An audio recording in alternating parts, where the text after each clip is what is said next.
Hey guys, good morning. So I heard everybody wants to hear an update about Odin, so let's go through it. First off, Odin is an amazing dog. I actually really love this dog. He and I get along amazingly. He's fascinating in many ways. I mean, he is a Mastiff. He just is. He's a South African Mastiff. Yeah, I know somebody started arguing with me on that, but he is still a South African Mastiff, but he's a Borboel.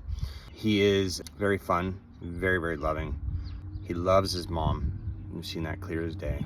But he is a very dominant dog, and he's a very confident dog in many ways, especially around other dogs. But he has a tendency to claim things that he loves. This is one of the first dogs that's ever claimed me.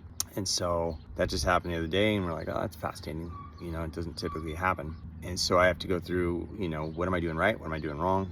And if there's anything I need to correct in that as far as what I'm doing, then we'll address that. So number one, we're giving him a ton of structure, giving him a ton of rules. You do see me play with him quite a bit, but he earned that play. So what next? So I've made it clear that I'm the one handling, made it clear that, you know, that he's supposed to be in a follower's position, et cetera, et cetera. So what next? It's almost like he doesn't know he's doing wrong. He just instinctually goes there.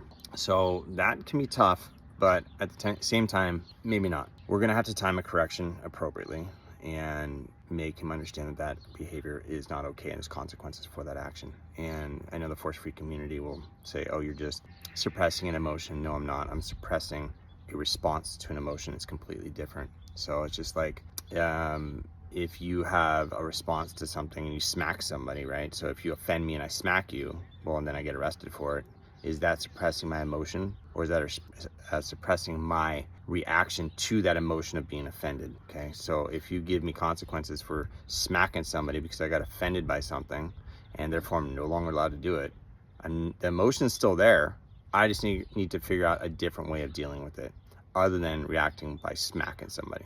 Though some people deserve that. Just, no, they do. All right, so we need to go through that with him and figure out, you know, where that's coming from, and can we time a correction right and get him to think twice about making that kind of reaction.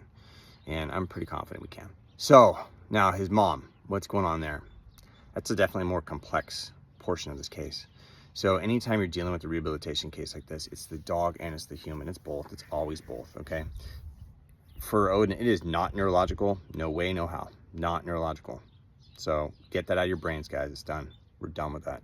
It is just a dog making really bad decisions, and combined with an owner who doesn't know how to handle him.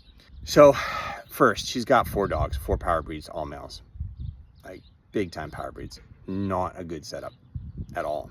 Like, that takes a lot of energy, even for a trainer like me, to be able to maintain the right amount of balance and structure in that environment so that we don't have issues like this. You need to be an elite human for an elite dog like him.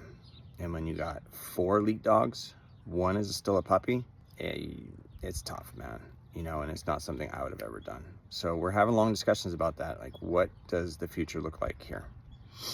Number 2, we talked about her physical health, and she's been taking her thyroid medication. She's been feeling a lot better, getting herself back in shape, understanding where her mental needs are, and I should say lack thereof. Like, she's not been taking care of herself mentally, and you know, work's been really stressful, all that kind of stuff. So if you're bringing that stress home all the time, that can create an imbalance in the pack.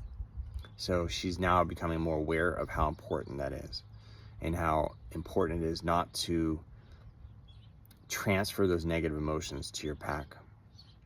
So she's starting to come to terms with this, and really what balance looks like in her life.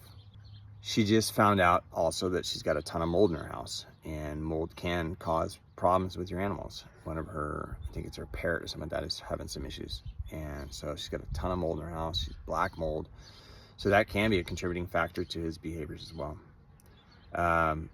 It's still yet to be seen, but that is possible. So going forward with her right now, one of the things that she and I are really discussing is the concept of authenticity and being comfortable in your own skin and understanding where your power comes from. And we go through this a lot with clients. So when they come work with me or us, you know, they see how we handle dogs and they want to emulate that. And you can't, because you're not me. You're not us. You are you. and you need to find your strength within you, and you need to be comfortable in your own skin. Like I said before, you need to have authenticity in who you are. Your dog knows who you are, and if you're not being that person, your dog won't respect you. So problem is, most people don't know who they really are. And I'm going to be getting into a post coming up soon about authenticity and about energy. It's going to be a 2-part post, and it's going to be real, because I'm going to talk to you about my lack of authenticity and where I am authentic and where I'm not. So it's going to be pretty real. I'm going to be opening up to you guys about that. So maybe you guys can take a little bit of what I'm going to say there and run with it with yourselves, right? And see where you lie. So she's having to learn how to develop strength from within, how to move appropriately with a dog, how to be with her dog. But she's also starting to learn about what we always talk about is the rules of little things, how important it is to make sure that we keep on the little things. Anytime he pushes on her, deal with it. And he did a lot of that. She's now starting to realize how much he was pushing on her all the time and pushing those boundaries all the time. So going back to rules of little things, when you let the little things slide, you don't have the authority nor the credibility to enforce the big things. And on a dog like him, that is paramount. So he pushed on me a lot in the beginning, and would try, but he wouldn't get anywhere with it. And now he doesn't so much at all, really. And it's because, he tries, he does it. He's huge, man. It's easy to push on things, but it didn't work.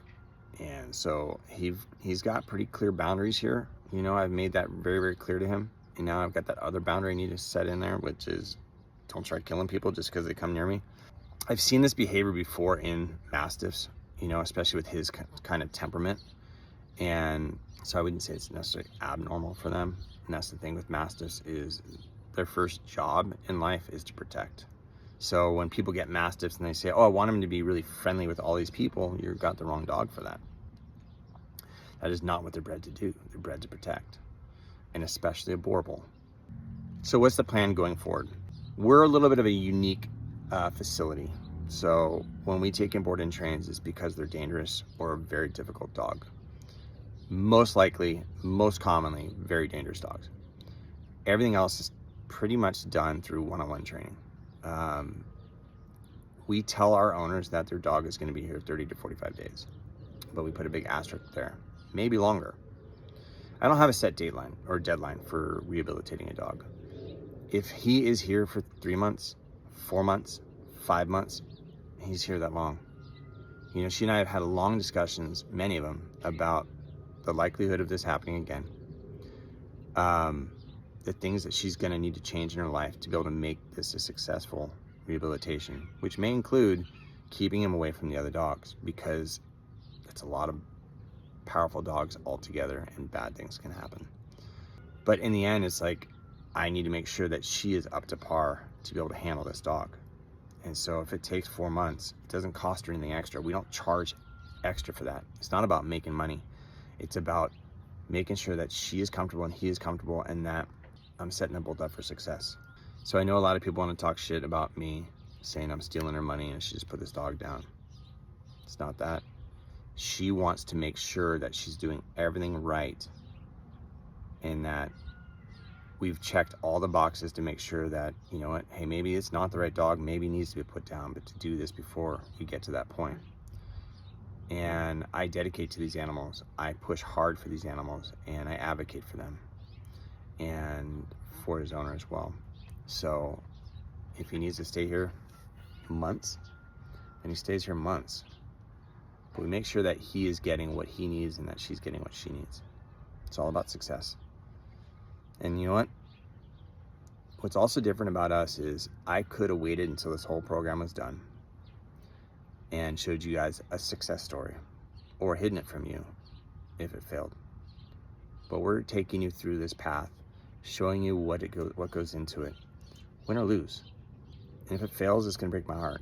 I love this dog, and no, I can't keep him. He's not gonna be part of my pack.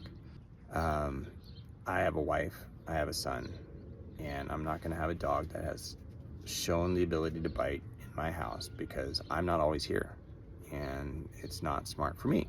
to do that. Plus, I already have too many dogs. So if this is her choice, if she wants to keep this dog, this is her choice. Everything is her choice. I only make recommendations. But that being said, you know, we're gonna do our best to help. And, you know, win or lose, you guys are gonna see it. We're open, we're honest. We're trying to change the way dog trainers do things. I don't want this to look like we're hiding things. And, you know, what I would like to see in the training community is more honesty with dog trainers and show where, you know, maybe the training didn't work and the dog didn't succeed. Explain why you think it happened, but show it. And so, like I said, we could have just waited till this is done to make ourselves look good or just hide it, but that's not how we roll. So we're trying to lead by example. And if it makes us look bad in the end and maybe like, hey, we failed with this dog, well, that's on you to think that. I know I'm doing everything I can for him and his mom. And I hope for a very successful case. So anyway, guys, if you have any more questions below, I'll try to answer them as they go along. Do me a favor. If you feel like saying you need to put him down, I'm just going to block you because that's an asshole comment. And she watches these videos and she reads these comments and it's heartless. So you'll get deleted, you'll get blocked. I'm over it. So anyway, guys, take care.